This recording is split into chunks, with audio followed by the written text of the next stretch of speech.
মানুষ বলে পড়াশোনা করলে বুয়েটে চান্স হয়, আর আমি তোমাদেরকে বলতেছি স্কিপ করলে বুয়েটে চান্স হয়। একেবারে 100% সত্য কথা। আমি কিন্তু বলিনি যে স্কিপ করলে বুয়েটে ফার্স্ট হওয়া যায়।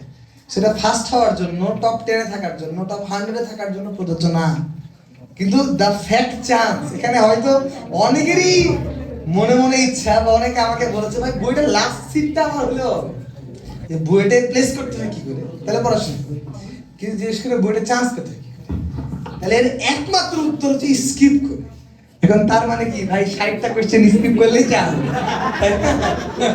তাইলে তো হবে না, তাই না? না, অনেকে 58টা 60টা করেও চান্স পাবে, বাট ওটা ওর চেহারা দেখলেই বুঝতে পারে।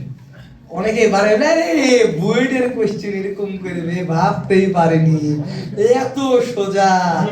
আমি তো 58টা করে আসলাম, তাহলে ওই ভালো স্টুডেন্ট কটা করেছে।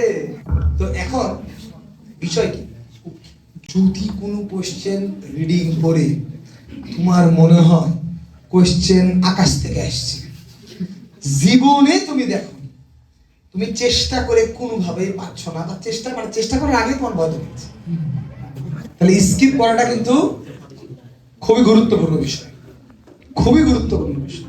কথা ক্লিয়ার?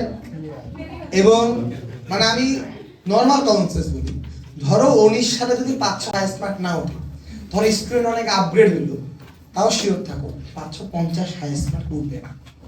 আমার এখানকার কালকের পরীক্ষাও দেখলাম ঋদ্ধ পাইছে 573, আফিফ পাইছে 558, তাই না? আফিফ কত পাইছিস? 555। তো বুয়েট পরীক্ষায় 550 হাইস্ট মার্ক উঠবে না। 500 উঠবে কিনা হয়তো 6 বছরের গ্যাপ বলা ঠিক হবে, রিসেন্ট ইয়ার হলে বলে দিতাম।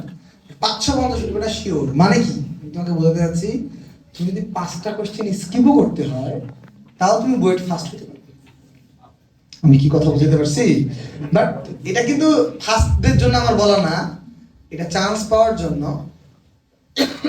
নাম্বার 1 ক্রাইটেরিয়া হচ্ছে তোমার মানে স্কিপ করতে হবে, যেটা পারবা না ওখানে টাইম নষ্ট করা যাবে না। আগে যেগুলো তুমি পারো, যেগুলো বারবার করেছো, ওই কোশ্চেনগুলো আগে করতে হবে, অ্যাডভান্স করতে হবে। কথা ওকে?